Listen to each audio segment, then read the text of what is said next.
YouTube? Welcome back to the channel. So hopefully the background sound, the humming sounds of the air conditioner isn't too distracting.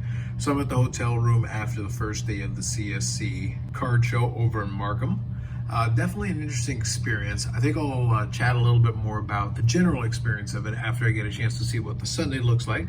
The Saturday was a bit truncated because I was traveling over, so I checked into the hotel and then went over to the card show. I was able to do a couple of things as far as that's concerned, so I'll share with you some pickups in this video, and then in the other one I'll be able to actually share with you some general thoughts and then the overall as far as that's concerned. So I was able to hang out at the card show a fair bit, and then I did briefly attend the trade night that they had as kind of a side for the show. I'll talk more about that in the second video, but for this one I'll just say that I was a bit surprised kind of how things ended up working out. Although I guess being a long week, well, not a long weekend actually. It was a Mother's Day weekend, and then a lot of folks seem to be going out to cottage country and things, and I think that might have affected the show. I'll talk a little bit more about that, as I said, on the next video that I talk about this, so the next one that comes up, and then I'll see how that works out, especially how that affects Sunday. But definitely the trade-out was affected by it, and then the actual show itself and the foot traffic that I witnessed, at least in the afternoon, in the later hours of the card show, affected that as well. One other thing I'll quickly note, and I'll talk more about it on the second video, is that Brad from PSA Canada came in later on and joined me a little bit in the trade night, and we kind of hung out there for a little bit, and then went down and just kind of watched the rest of the hockey game. Dallas was playing Seattle, and then we were able to watch the rest of the game. Unfortunately, it didn't work out the way that I wanted it to, so it looks like Seattle and Dallas are going to go to Game 7, so we'll see what happens with that one.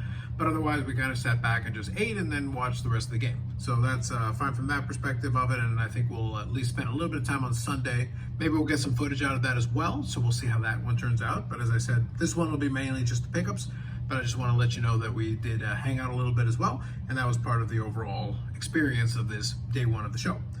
Okay, so as I mentioned, I did pick up a couple of items.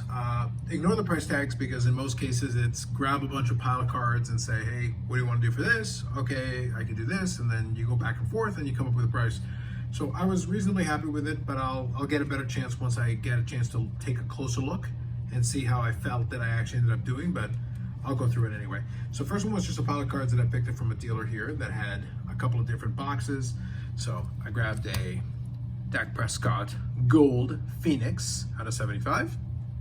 Again, ignore the price tags because it all came in together as card of package. I grabbed one of these Panini Baker Mayfield cards. This is more of a gag than anything else, but this one is numbered to 40, so fair enough. And this is from the Oklahoma Sooners. So picked up that card, mostly as a gag. Basically, those last two cards were more or less free once everything came out with it. This one's a good one for the collection. So we picked up another Carlos Delgado from Topps Tier 1, 2022. On card auto, we'll take that. So for Delgado. Picked up a Kenny Pickett Flamethrowers, so that's fair enough, from Phoenix. Grab one of those. Like I said, the package came together pretty cheaply.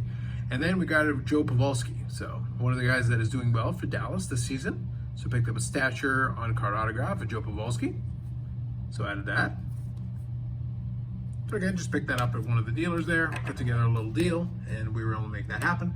This next one here was another deal that we put together in one of the tables. Different table, so I'll share this one first. So 2022 PSA 9 Upper Deck Jake Ottinger. So picked up one of those. Unfortunately, like I said, didn't work out this well tonight. Not the great performance, so discount clearances. No, not quite. But nonetheless, I was happy to pick up one of these. We'll see what I do with this one. I'm going to make some decisions, but I did want to grab a young gun Jake Ottinger. I may grab another one, so we'll see how things work out. But I did grab one as part of the deal that I picked up. And this was the key piece that I wanted to add. And another piece from the Medano collection. So this is from 2021-2022 SP Game Use Hockey. So this is the Authentic Legends autograph, and I guess this is the purple one. I'll look up the exact, but I think it's the purple one, and this is numbered 25. So I got a nice low numbered Medano autograph. We'll take that.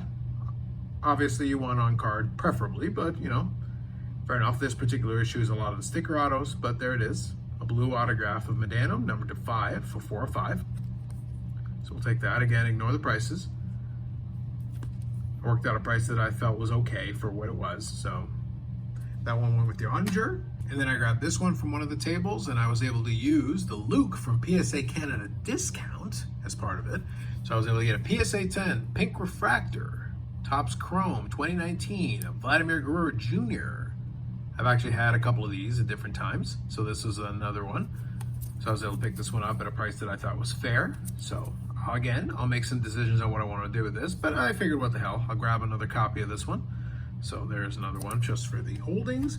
And the last one was actually one that was delivered to me by Brad from PSA Canada, because this fit into kind of an inside joke. And again, in the second video, I'll talk a little bit more about hanging out with Brad and then this particular card, but I'll show it in this one as far as the pickups, because it fits into one of the old jokes of the YouTube channel from the back. So the OGs know, they're gonna know this one. So this was a 1991 Upper Deck French PSA 10 rookie card of Ziggy Palfy,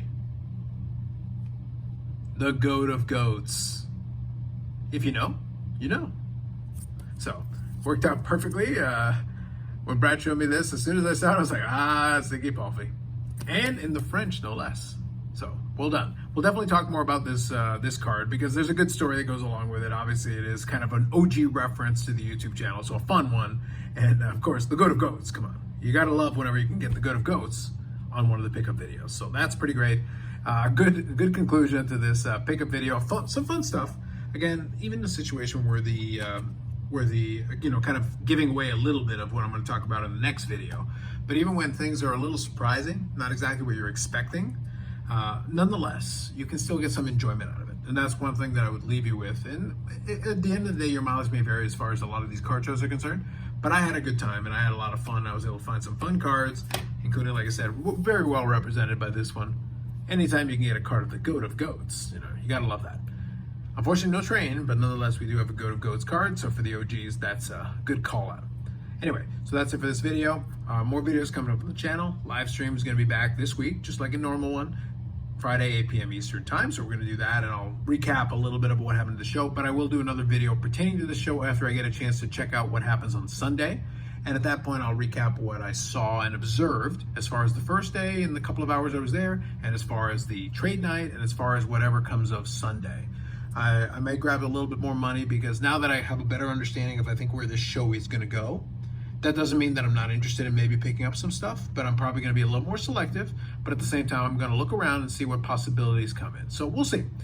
So we'll get going tomorrow and we'll see what comes of it. But nonetheless, it was a fun day. I enjoyed the little excursion, little day trip out of the way, and then we'll do a little bit more on Sunday, and then we'll head back to home base, and then we'll talk about basically our observations in the second video. With that said, that's it for me. Like if you like the video, subscribe to the channel. Thanks very much, and we'll catch you in the next one.